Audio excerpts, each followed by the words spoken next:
I should have known the job was too good to be true. Make $200 a night to sit at an undisclosed location from sundown to sunup. No previous experience required. Non-disclosure to be signed before hiring. Candidates who break NDA will be sued for breach of contract. Must have a strong constitution and a high moral fiber.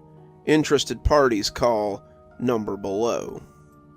For a college student who was struggling to pay tuition, car insurance, and keep food in the dorm fridge, this sounded too good to be true. I looked at the party offering the services and discovered that I knew them. Dr. Crandler was a biomed teacher who had a bit of a reputation for being out there. He was said to conduct experiments after hours in the science lab, and if he hadn't had tenure, it was pretty likely that he would have been fired. These were all rumors, of course. I'd had Dr. Crandler last year for entry-level human biomes, and he was a delight. He turned out to be a huge Romero fan and loved to talk about zombies and old horror movies. We'd really hit it off, and when I called the number, he sounded happy to hear from me. "Oh, thank God. I was hoping someone reliable would call. I've lost 3 this week, and I'm beginning to think that I'll have to stoop to drastic measures." Whatever drastic measures were, Doc C didn't elaborate. He just told me to come to the science lab at 5:15 sharp. "And not a moment later," he added, before hanging up and leaving me with more questions than answers. I wasn't sure what to expect, but $200 was $200, and that would be able to put something in my body that wasn't ramen noodles this week, if the job was legit. So, about 4:30, I hopped on my bike and made my way across to the Werner May Science Building. It's a huge old brick building that's been on campus since the 1940s. They say it's been home to a lot of famous research, and more than one questionable clinical trial. I'd started to wonder if Dr. C was going to try to experiment on me, and that's why he was being so secretive. I decided that if that was the case, 200 wasn't enough.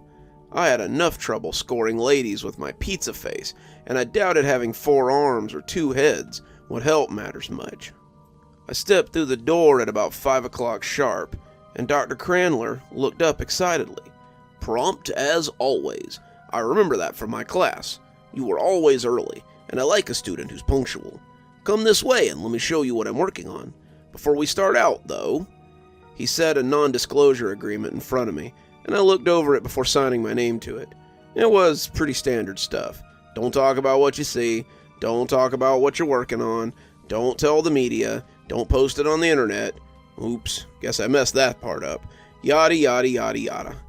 After that, he tossed a black hood onto the table and told me to put it on. I hesitated, not having asked him anything about what we were doing yet. "You're, not gonna experiment on me, right, Doc?" He laughed, but it didn't sound particularly merry. No, my boy. I would never experiment on you. I have specific parameters, and I'm afraid you just don't meet them." I wasn't sure whether to be glad or insulted, but I put the hood on anyway. He led me through a door, down some stairs, outside, back inside, and then down some more stairs. Finally, we came to our destination, and when he took the hood off, I was in a little room about the size of an average dorm room. Inside was a table, a chair, and a glass jar with something floating inside. It was roughly the size of a spud, though if it was a potato, it was one of those big old Idaho jobs. I'd say it was about 2 feet tall, maybe half a foot wide, and it just sort of floated there placidly. "This is your job," Dr. C said, pointing at the jar. "What, just watch this thing? Easy peasy," I said, not yet understanding what I was agreeing to. "Just watch it till I get here to relieve you. Be careful, it's very tricky. It may try to get you to let it out. Do not let it out under any circumstances. For that, we'll pay you $200 a night." I put out my hand, being a man who signs deals with a shake, and Dr. C pumped my arm one good time before saying he was going to leave now. "I'm going to lock you in. If you have to urinate, there's a bucket in the corner. There are snacks and water in the mini fridge over there, though I would prefer if you not take your eyes off that jar." He started to protest about having to whiz in a bucket, but I just nodded and told him not to worry about it. A deal was a deal, as my old man liked to say, and when he left, I heard the door lock behind him. So, I settled in and took out my phone as I surfed Reddit and tried to stay awake. I kept an eye on the jar, looking up about every 30 seconds, but mostly I just sat there and tried not to fall asleep. That was the hardest part. It was boring, just sitting there for 10 to 12 hours, and I made a mental sticky to bring some coffee tomorrow. Doc had some snacks in the fridge, but kale chips and pita chips with hummus are not what a man desires when he's trying not to zonk out. The weird little thing in the jar didn't help matters much either. It was boring. All it did was float there, but I guess that wasn't quite true. Sometimes I would look up and find it looking at me, its weird brown body seeming to watch me. It couldn't really be doing that, since it didn't have any eyes, but I still felt very seen as I sat there on my phone. I made a note to bring a charger too, but luckily it lasted till the doc came back to let me out. He smiled as he handed me my $200 in cash at the end of my shift. "Do you feel anything? Any headaches or nausea?" I told him I didn't, and he invited me to come back tomorrow night. I told him for sure, and left 200 bones the richer. I kept watching his little science project for the next few weeks and ended up with an extra $1,400 in my pocket.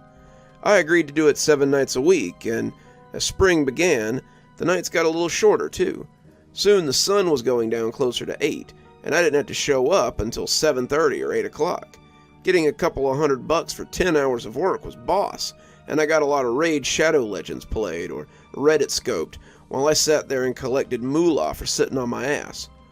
When I arrived Tuesday of the next week, however, something had changed in my little potato cash cow. The thing had an ear. Doc sat me down as the hood came off and asked if I noticed anything different about the little blob. I looked at it critically, but couldn't really see anything different. Doc didn't really like this answer and told me to look harder. After a few minutes of coming up with nothing, he sighed in an exasperated kind of way and pointed. "It has acquired an auditory opening for vocal resignation." The look I gave him must have told him all he needed, because he just shook his head and tapped the tank. "It has an ear hole." And I finally got it. After some looking, I realized what he was talking about, and he seemed pretty proud of himself. "We've been working with chemical stimuli, and I had a breakthrough when I finally developed some form of communicational peripheral." How do you know it can hear you?" It was his turn to look puzzled, until I pointed out that it didn't have any way to let him know that it could hear him. "Well, it kind of wiggles around when we talk to it or play music. It hadn't done that much before, so we think it must be able to hear us." He left after that, and I made sure to tune the volume up on my video some for the little dude, or dudette, so he could listen too. It definitely bounced around a little, dancing in the water a bit as it moved around in its glass tank. I thought it was a little funny and turned the volume way up as it wiggled and wobbled. By the end of the week, it had 2 ear holes and some little baby ears to go along with it. The doc told me to take a few weeks off after that, saying they had some experiments to run on the little thing, and I told him to call me back when he needed me. I took some time and spent a little bit of my money paying bills and settling some debts. By the end of the week, I was praying for a call from Doc C, and Sunday night, he obliged. "I could use a set of eyes next week if you're free." I told him I'd be there, and pumped my fist in excitement. When he took the hood off Monday, he was rewarded by a "whoa" of interest from yours truly. The little sucker had a toothless mouth that it seemed to be opening and closing like a fish out of water. I came in Sunday to find it had grown it. "It's pretty interesting stuff," Doc C told me. "Has it spoken to you before tonight? Some of my assistants claim it has spoken to them by way of telekinesis, but you don't seem to have suffered any of the symptoms they've talked about." "Thankfully not, Doc. All this little guy does is float and make me money." Doc C nodded, looking thoughtful before leaving and locking me in for the night. I had just brought my phone out to start scrolling Reddit for the night when I heard a muffled voice from somewhere. I looked up, thinking someone was outside the door, but the door was solid wood. I looked at my phone to make sure I wasn't accidentally butt dialing somebody, but that's when I heard the slight tap in front of me. I looked up to see the little potato dude thing as it bumped the glass with its body, its toothless mouth forming words from behind its prison. "Hello? Are you there?" it asked, its words muffled by the water and glass. I looked at it, not sure if it could even hear me when I responded, but when it floated back a little, I guessed it probably could. "Hello, you sound different than the good doctor or his friends. Are you someone new?" "Not really. I've actually been here watching you for a couple of weeks." "Oh, you must be the one I couldn't reach. I'm glad we finally get to speak properly." I set my phone down, leaning in a little closer as I watched the little brown thing float in the off-color water that held it. "What do you mean? You only just got a mouth." "Yes, well, there are many ways that one can communicate, aren't there? I've been trying to touch your mind for weeks, but you don't seem overly receptive to my advances. Thus I had to find alternative means of communication. If we were to speak, that is." Its voice, despite being muffled by the glass, was very smart-sounding. Little dude was the smartest floating potato I'd ever met, though the list was just him at the moment. He sounded like the doc a little. He used a lot of big words and sounded like he knew a lot of stuff. I put my face a little closer to the glass as I looked at him, watching him float there and wondering what he might know. We talked a lot that night. Well, I talked a lot. The little dude kind of floated and listened, throwing something out every now and again. He wanted to know where he was and how he'd come to be in this little fishbowl and what the doc intended to do with him. I didn't know most of those things, and I told him so. He didn't seem too thrilled with that answer, but he still kept talking to me. He asked me about what I was studying and what sort of things I liked to do. I didn't pick up my phone much that night. Instead, I told the little guy about myself, and we talked for hours about nothing in particular.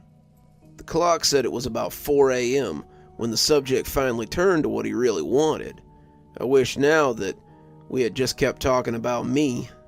"So, despite the fact that you can't leave this place, you could still take me out of the tank, right?" I snorted. "Why would you want that? It's really not much better out here than it is in there." "True, but I would very much like to experience life outside my bowl. I lack hands, or I'd do it myself, but you could help me out." "Sorry, little dude. You're a good hang, but I promised the doc that I wouldn't take you out. I think it was in one of those papers I had to sign to get the job." "Oh, no one has to know. You could take me out for just a second and then put me right back in." Its voice sounded kind of sneaky as it pressed its side against the glass. "No," I said, looking at the door like I'd been doing something wrong. I really shouldn't. Please, you have no idea what it's like to live in your own filth. Now that I have a mouth, I can constantly taste the stagnant water I live in. It's pure hell." "Dude, stop. That's not cool. You know I can't take you out. I told the doc But then it did the last thing I would have expected. It started to cry. I don't mean it was pretending to cry. The thing started loosing these tortured sounds that made me think that someone was going through a bad breakup. It sounded super hopeless, and it began to bump its body against the side of the glass. I picked up my phone and tried to ignore it, but it's hard listening to something that just cries and cries like that. I had a roommate once that just kind of gave up after his girlfriend dumped him, and he just lay in bed and cried until his parents finally came to get him. I never saw the old dude again, but I can still hear his sobs sometimes when I close my eyes. It was heartbreaking and infuriating, and I wanted to console him as much as I wanted him to shut the hell up. Please let me out. I can't stand this anymore. I need to get out. I need to get out. I need to get out. It yelled and screamed, begged and cried for an hour and a half, and when the key turned in the lock, I was never happier to see the doc. Doc C looked at the little creature in the jar and asked me what had happened. Nothing. It just started talking after you left, and when I wouldn't let it out, it started screaming and crying. Far from being angry or disturbed, Doc C seemed amazed. He started studying the thing through the glass before I reminded him that I was done for the night and needed to leave. He pulled himself away begrudgingly before handing me my money and putting the sack back over my head. I found an extra 100 in the pile that night, for my suffering, I supposed, and thought about not coming back that next night. The blubbering and crying had been a lot to handle, but I couldn't deny that the money was good, and it was helping me pay down a lot of my outstanding debts. Another month of this, and my rent would be paid for the next year. Another 2 months, and my credit card would be paid, and I could afford a new flat screen for the living room. The thing's wailing was a lot to handle, but what was a little more next to my financial freedom? I made sure to pick up some earplugs before I came back the following night, and that's how I spent the next week. In that week, the little creature grew an eye and 4 small fingers, 2 on each side of its body. The night I arrived to find it had an eye, it told me all night how I looked like a kind person, and how it didn't understand how I could just sit there and watch it suffer. The earplugs helped a little, but it seemed like I could still hear it through the plugs. It would start out trying to talk to me, trying to flatter me, trying to reason with me, but we would always end up with it crying and me trying to ignore it. It became harder and harder as time went on, and every night seemed to be a battle to open the tank or not, and let it out or just flip the table and smash it into 1,000 pieces. In the end, it always came down to the money, and I always managed to stop myself from doing something stupid. It was Tuesday when something I hadn't considered happened, though. Tuesday night started out just like any other. Doc C brought me into the room, took off the hood, and there sat the little creature in his glass prison. It smiled at me, and I could see a couple of teeth breaking the gums. It had 6 fingers now, and they made it look a lot like a bug as they wiggled energetically. It still had only the 1 eye, but the beginnings of a nose had started to form under it. It was a repugnant little thing, but the doc left and I settled in, keeping my mind on the money and that I just had to power through tonight. It would be over in 10 hours, and I could go back to my room and sleep. It spent the next 10 hours talking, pleading, crying, trying everything it could to gain its freedom. Well, that's not quite true. It never tried to threaten me. It probably realized that such a thing would have been pointless. It could no more have hurt me than my 2-year-old nephew could have, and decided on a different gambit. When it started its piercing wails again, I popped the earplugs in and shut most of it out. The plugs tuned the thing down to about a 2 and made it easier to ignore. I was just thinking about treating myself to some really nice noise-canceling headphones and forego the TV for another week when I saw someone familiar in a piece of Reddit news. I almost dropped the phone as I read the article, not sure what to make of it. Dr. Joseph Cranler arrested after trying to buy biological material from an undercover agent. The picture showed Doc C looking real unhappy as he was led away in cuffs. He was wearing the same clothes I'd seen him leaving the night before, and the article that followed didn't cheer me up. He'd been buying material for his experiment from a disreputable company, and finally he had put his trust in the wrong person, or maybe the right one, I guess. The agent had arrested him, and they were holding him for questioning. I felt a cold chill as I looked over at the little freak in the tank. Was this the sort of experiment he'd been buying materials for? I'd never thought to question if this thing was something the college had sanctioned or not, and now I realized that I might be part of an illegal experiment. They'd be coming for me next, me and this thing, and they'd assume that I was the Igor to his Dr. Frankenfurter or whatever. As the creature wailed and thrashed, my brain started putting blocks together that it should have a few minutes ago. My biggest problem wasn't that they would think I was involved. It's that if they didn't come and the doc didn't come, I would have no way out of here. I was trapped with this little crying dude for God knew how long. I thought about calling for help, but that would be bad too. What if they thought I was part of this?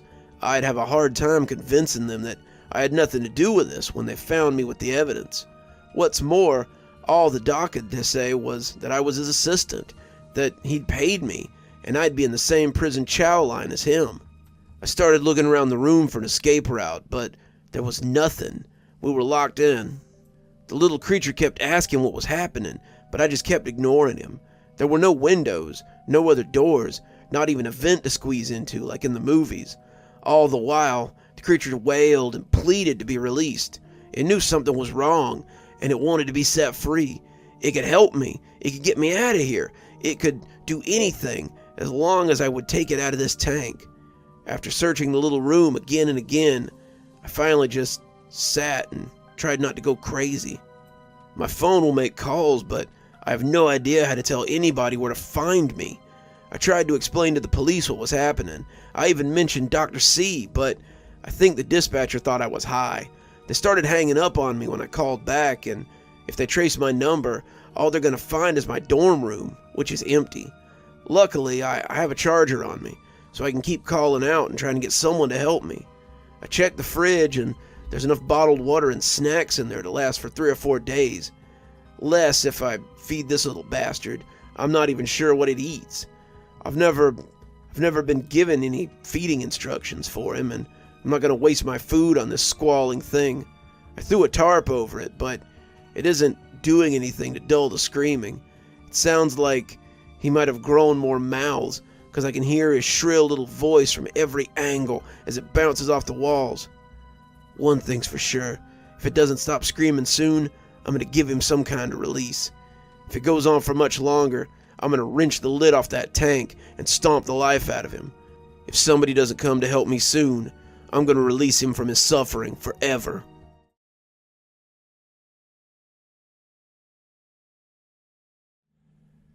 Hey guys, I'm back again with an update. It's been a couple of days, and the food is just about gone. Luckily there's a sink in the corner, so I don't have to worry about water. It tastes a little metally, but it hasn't made me puke, so I guess it's fine. For some reason, there's a bag of cat food in the corner too, so I guess if it comes down to it, I can eat that. Okay, now on to what you're really interested in. The little potato dude is okay. He's still a weird little guy, but I haven't had to smash him yet. I know what he eats now, but that's getting a little ahead of myself. We've come to an understanding, but it definitely took us some time to get there. The first day was definitely the worst.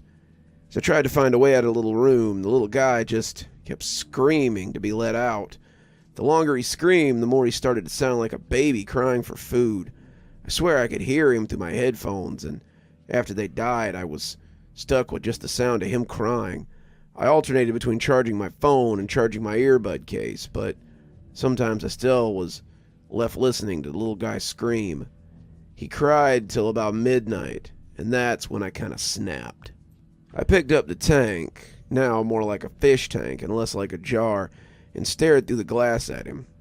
It must have been pretty scary, because he stopped yelling and just stared back at me with his multiple eyes. He had so many. They were all over his body, and he had a little staring contest with me before I finally told him to shut up, or else I'll smash your little tank and squish you like a bug. He seemed to think about it, and when he nodded, it was like his whole body nodding. We had some silence after that as the two of us sat and made our little plans.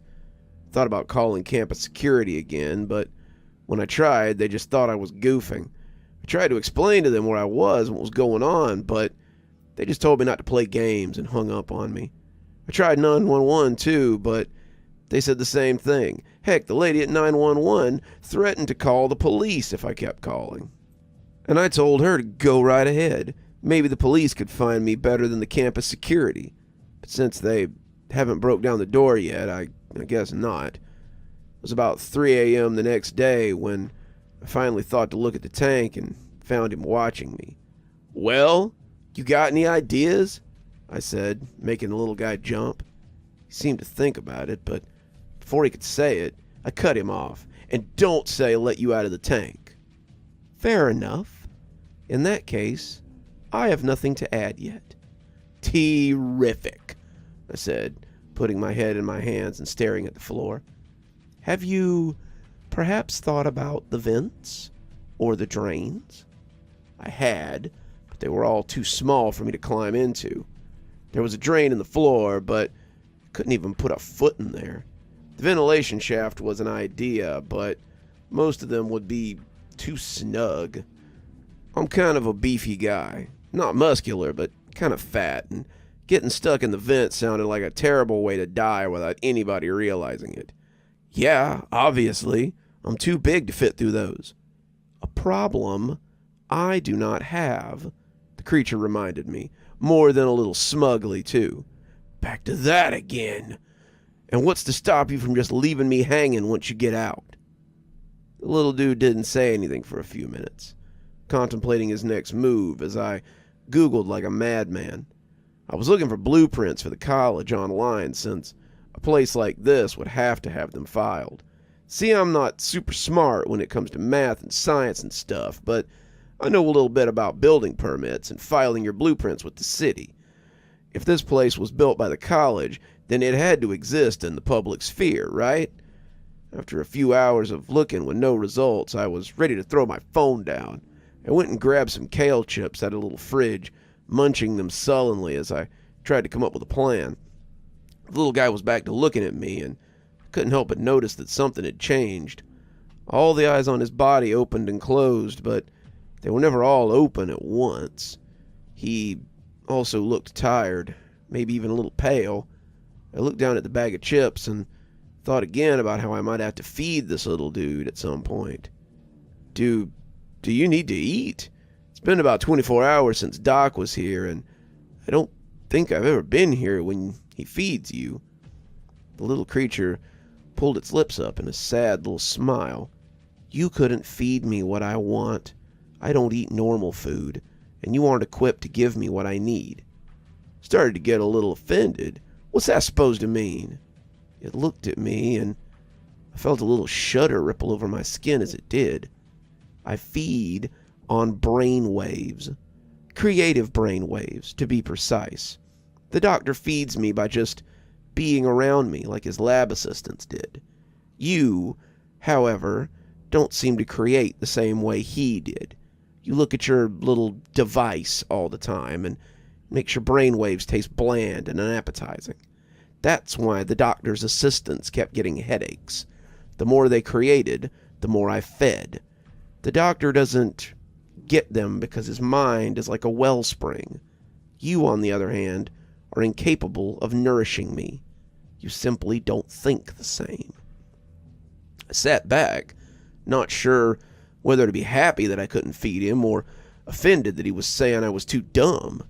In the end, I guess I just decided to roll with it. Well, I guess we're both stuck then. You need to eat brainwaves, and I need to eat food. We can't get either here, so what do we do about it? Is there anything in here you can use to break open the door? The creature asked hopefully. Checked already. There's some lab equipment in the fridge, the table you're on, a chair I'm sitting in. Other than that, not much. There's books, but none of them are going to get us out of here. I kept searching my phone for something that looked familiar in the blueprints, but it was getting frustrating. Ugh, if only I knew where we were. If I knew the name of the building, I could find the right map or tell security where to find us. Wait, is that all you need to get us out of here? It asked, floating close to the side of the tank so he could look at me. Well, yeah, if I knew where we were, then I could tell security where we're stuck. I know where we are, it said, and it sounded a little less smug and a little more sinister when it said it. I stared back at it for a few minutes, waiting for it to fill me in. It sat there for a few seconds, waiting for me to ask the question. Well, you gonna tell me or what? Why should I? It said. If I tell you, then you'll just leave, and I'll be stuck here. What guarantee do I have that you won't just leave me once you've gained your freedom? The little son of a bitch had me there. There would be nothing to stop me from just leaving him here to die in that tank. Without any brain waves to gobble, he'd shrivel up and die.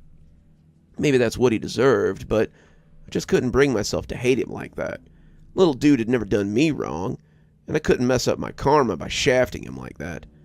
I promise that if we get that door open, I'll take you with me. And release me? He asked, hedging. Dude, if you get us out of here, I'll take you to SeaWorld and release you, if that's what you want. The Cail chips are going to run out soon, and if I starve, you are SOL, little bud. You might not be able to eat my brainwaves, but you can't open your tank either, or dial my cell phone with those little baby fingers. Whether we like it or not, we kinda need each other right now. The creature nodded, bumping its little head against the side of the tank. Agreed. I will have to trust in your honor, I suppose. Bruh, I'm chock full of honor. I've never welched on a promise, and I'm not gonna start now. Very well then, it said with a little smile. The building is called Rashley Laboratories. At least, that's what the assistants always thought of when they thought about it at all. One of them thought it was spooky when they walked through it to get here, and the image led me to believe that it might be abandoned.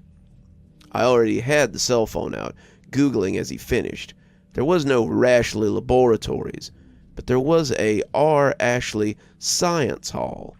It had been abandoned in the 90s after an explosion in the science wing, but the campus had never torn it down for some reason. It had been named a historic building in 2009, and while they had renovated the outside to make it prettier, the inside was pretty much untouched. Sounded like a great place for a secret lab and a covert experiment. Campus security picked up on the second ring, and I sighed when I realized it was the same guy I'd dealt with the night before. Campus Security, Officer Rob speaking. How may I help you? Hey, yeah, I talked to you last night before you hung up on me. Hey, I remember you. You still playing this game? This has got to be getting old by now. Look, just listen. We're stuck in the R. Ashley Science Hall, and I need help. There was silence as he digested that. Okay, nice try, but that building's been closed for years. Pretty sure the doors never even opened. How exactly did you get in there? If you are actually stuck in there. It's hard to explain, I said, looking at the little potato dude as I thought about how to start. I got time. Let's hear the whole story, he said, pretending to be interested. To hell with it. I decided I might as well lay it all on the line. I'm sitting down here with Dr. Cranler's experiment, the one he got arrested for buying stuff to make. He pays me to sit down here and watch it at night, but the door's locked, and I need someone to let me out.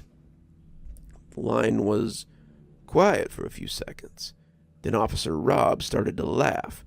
Wow, great story. I love the little name drop, but I'm kind of busy to be going down to an abandoned building and tromping through dust right now. Why don't you call back when... Fine, I said, deciding to take another direction. Maybe I'll just call the feds and let them know that I have a highly illegal experiment that Dr. Cranler was working on and that the college was probably helping to fund it. Then, when they ask why campus security didn't take the call, you can tell them how you thought it was a big joke and didn't look into it. That's probably going to make you look real great, buddy. There was silence for a minute, then a big sigh from Rob. Okay, kid. It's at least worth a look, I guess. Give me your cell phone number so I can call you from my security phone when I get there. You can help me find you since you're so lost. I looked at the potato dude, putting my hand over the phone as I whispered, Got any other ideas about how to find us?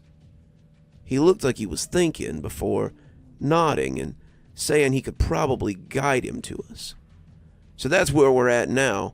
Help seems to be on the way, and I'm updating you guys as I wait for the security dude to call back. I'll post again when I have an update, so stay tuned for more news. Wish me luck. Hopefully we make it out of here pretty soon, because one more Cail chip and I might need a barf bucket.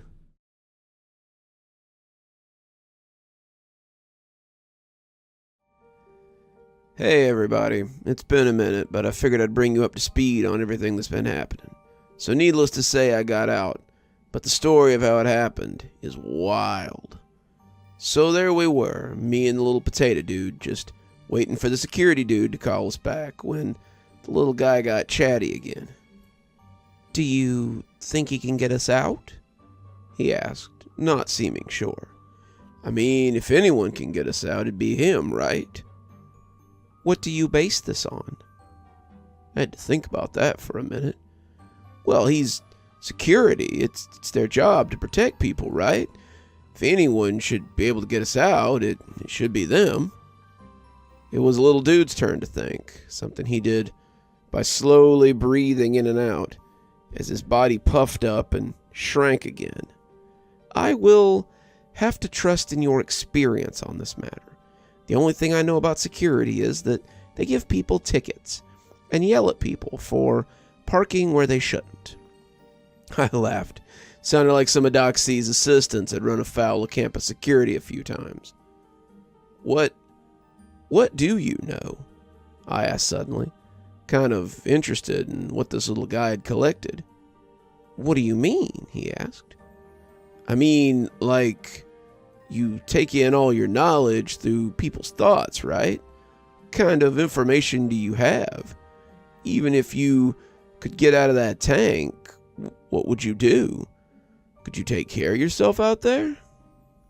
The creature seemed to consider it for long enough that I wondered if he was going to answer me or not.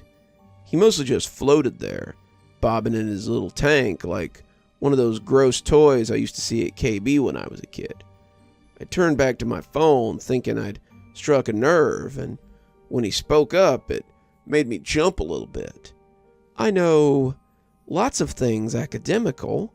I can solve great mathematical problems, decipher scientific formulas that would leave your peers drooling, and compose written works that would rival the greatest minds of this and many other times. What I cannot do, however, is remove my own lid, take myself from this place, or, I'm coming to doubt, breathe the air that you take for granted. I do not know these things for a fact, but I've come to suspect them heavily. I may need your help more than I suspect. As little as I know, you want to help me. I shrugged, not needing long to think about it. The little potato dude was gnarly looking, but he and I had grown a little close, despite myself. If he helped me out here, I wouldn't mind helping him do the same, even if it meant finding him a place in the world. That's what you did for someone who helped you. At least, that's how it always been for me. We would see if I still felt that way when the time came, but as far as I was concerned, I was as much in his debt as he was in mine. I had just opened my mouth to say as much when the phone rang from the corner of the card table. The number wasn't one I had saved in my phone, so I figured it must be the security dude. "Took you long enough," I said, picking up the phone and realizing it was just about an hour since I spoke to him. "I mean, I can go back to my desk and let you manage on your own if you'd prefer." He must have taken my silence for acknowledgement of my error, and I heard keys jingling as he hopefully tried to open the door to the R. Ashley Science Building. "So, where are you then? I don't see any footprints in the dust that's laying pretty thick everywhere, so it's not like I can trail you." I looked at the little potato dude, needing his help for this part. I'd always been blindfolded when the doc brought me down here, so I was next to no help. The little dude closed all his eyes for a minute, contemplating his next move, and when he opened the largest pair again, he sounded sure of his directions. "Tell him to go down the hall and find the 5th door on the left."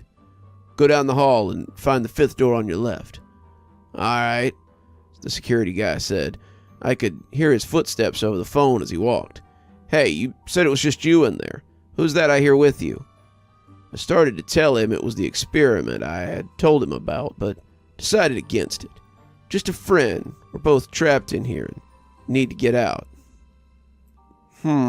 He said, stopping suddenly and taking his keys out. The jingling over the phone was maddening, but as he slid it in, I heard the creak of an old door and found I remembered something. I remembered walking 30 steps. I'd started counting just to have something to do, and then hearing a spook house creak as the door opened. I didn't know where he was, but I knew that creak. Okay, I'm in one of the old science labs. Now what? I could hear his feet scuffing as he moved inside, and I looked back to the little potato dude for further instructions. "Tell him to go into the broom closet behind the teacher's desk and find a door in there." I conveyed these instructions and heard him scoff as he took out his flashlight. There's no door in here, just bookshelves. If this is a trick, I swear I'm gonna. Tell him to pull on the left one closest to the door. The hidden door is behind that. It's the left one, closest to the door. It's behind there. I could hear the security guard sighing in exasperation. Sounds like some Scooby-Doo bullshit to me. But when I heard the scrape of a shelf coming off the wall on hinges, I knew he was on the right track. After the door creaked, there were more steps followed by a scrape of wood on tile as something slid open. It was freaky to hear it all from someone else's end, but it gave me confidence that he might actually find us. Okay, there's a door here, and he opened it, creating a metallic sound. There's a stairway that goes down into a basement. The security guy sounded a little less sure of himself now, and that was good because it meant he might actually take this seriously. If he thought we were college kids running a goof, then he would probably leave us to our fate. If he believed that we were real and that we were being real with him, then he might come and save us. I heard him descending the stairs with slow, deliberate steps, and when he came to the bottom, he gasped a little bit. "What the hell is this?" What do you see?" I asked. "Some Frankenstein shit. There's coils and glassware and all kinds of things. It's not dusty down here either. Looks like someone might have been living down here until very recently. This is wild. I guess you kids weren't kidding." "There's a door on the left-hand side of the room.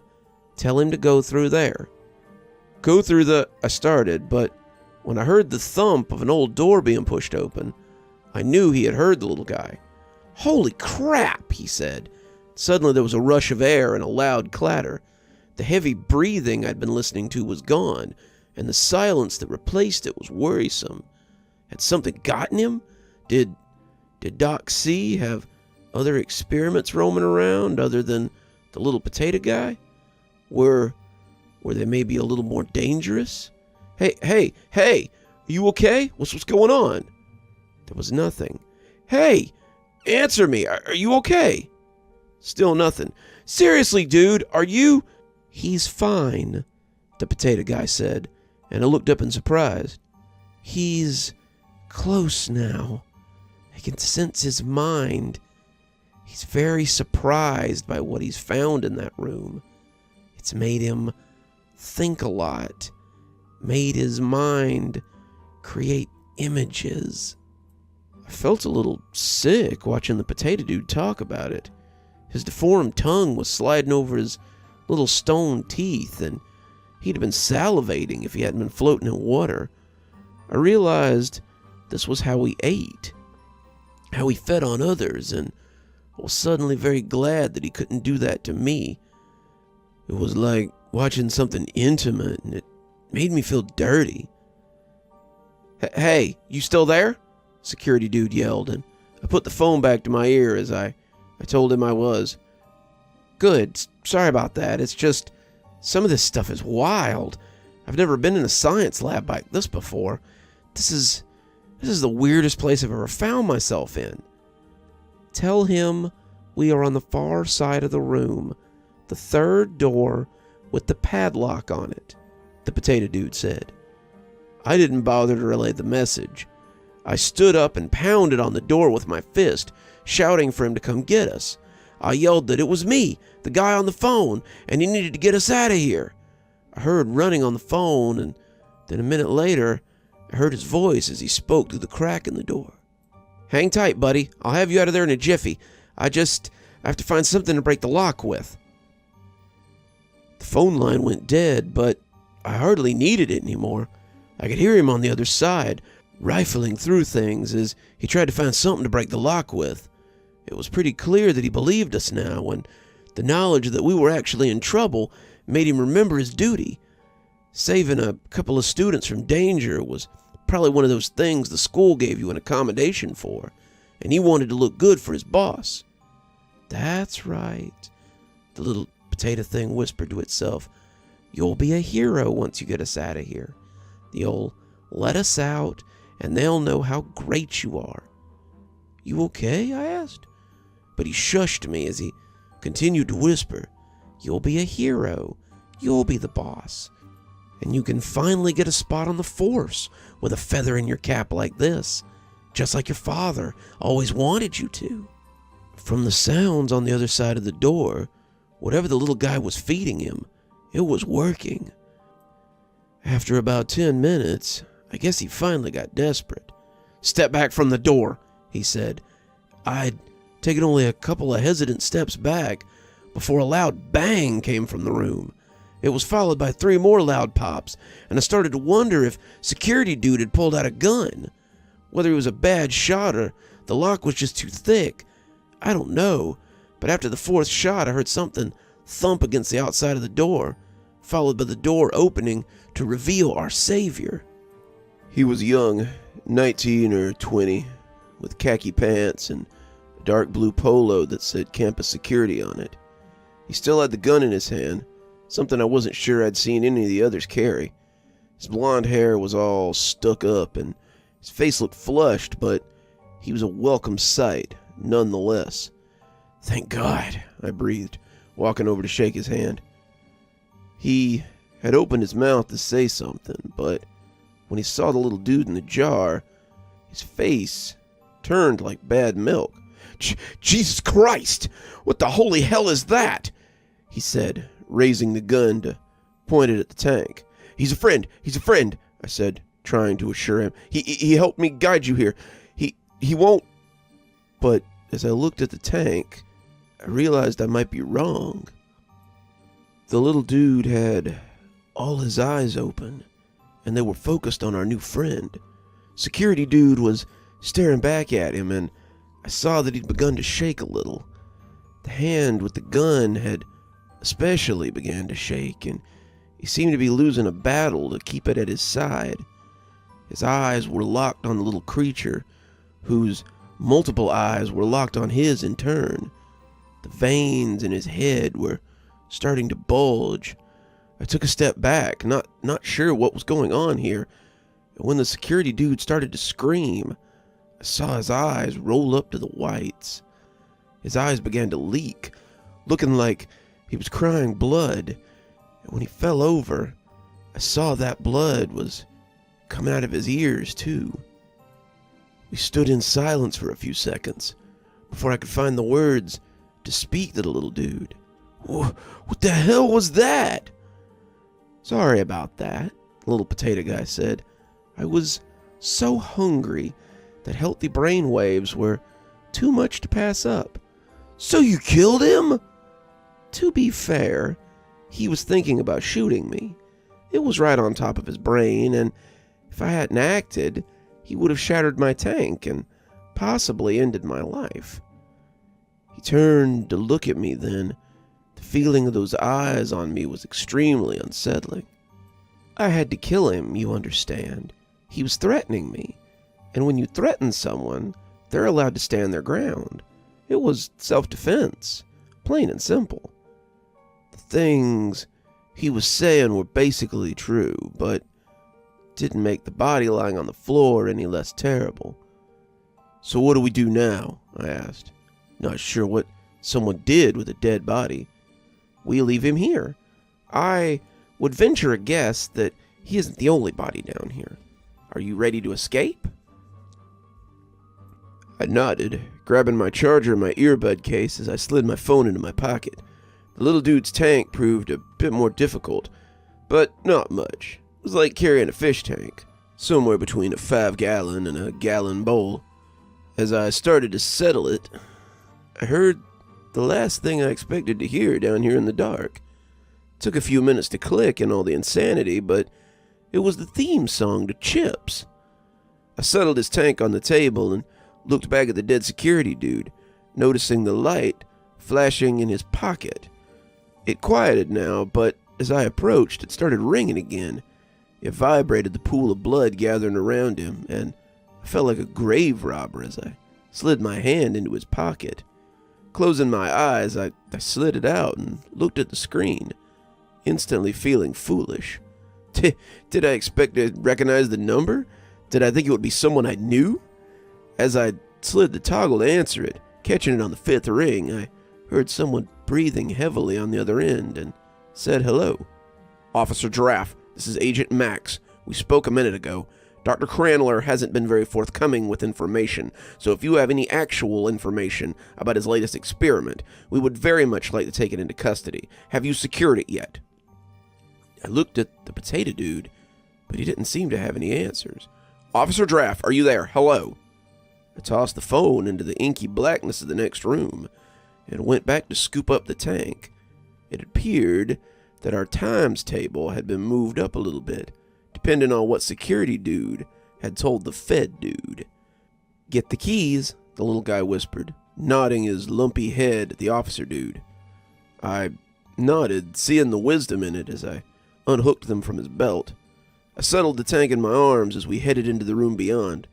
The security guy had been right. It was certainly something to see. There was a dim light that shone from the top of the ceiling, and I could see all kinds of things in the dark space. Silver tables, big tanks filled with liquid, small trays with instruments, and shelves upon shelves of things too small to make out. I suddenly wanted to see them all, to inspect every one of them, but I didn't have time. I did see that ours wasn't the only locked door. 3 others were still padlocked shut. What would I find behind those, I wondered, but I didn't have the time or the aim to investigate today. I jogged out of the room and into a little room that did look like it belonged to Dr. Frankenstein. A desk sat in front of a huge double shelf of books, and the rest of the room was taken up with more tables and electrical coils and all kinds of weird equipment. I didn't have names for all of it.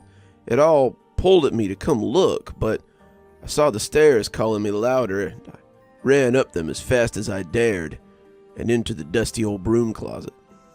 We were heading through the silent classroom when we saw the flashlights through the windows.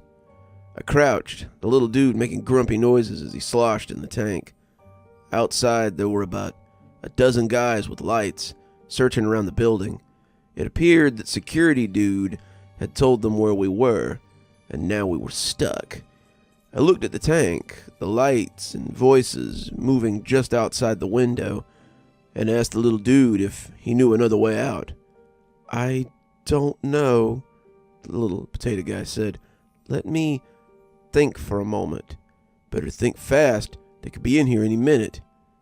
He floated in thought, all his eyes closing again, and I was forced to listen to the chatter just outside the window. He said the R. Ashley Hall, right? Said a voice I recognized from the phone. Yes, sir. He definitely indicated this building. I can't raise him. It's possible he went in by himself, and whatever was in there eliminated him. We need to get inside. One of you go see if anyone else works security. I need keys to the building, and I found it, the little guy said, turning me back to face him. There's a back door and a spot one of the assistants went to smoke sometimes. It's probably locked, I said, bemoaning our luck before remembering the ring of keys that were sitting in my pocket. Which way? I asked, getting up as I lifted the tank. Last door on the left. It's a little kitchen area with a door to the outside. I stayed low, trying to make it under the windows as I duck-walked to the door. The hallway was dusty, the unused corridors particularly covered in it, and as I crept past the doors, I could hear voices headed from the front of the hall. That was good, because if they were all in the front, then no one was going to see me go out the back. I tried the door, but wasn't too surprised when it was locked. The ring of keys looked huge as I finagled it out of my pocket. I started trying them one at a time without any real clue which one was the right one. I had just found one that would slide into the lock when something hit the door hard enough to send dust flying everywhere. I almost dropped the keys, my fingers finding the middle of the ring as they slipped out of my hand.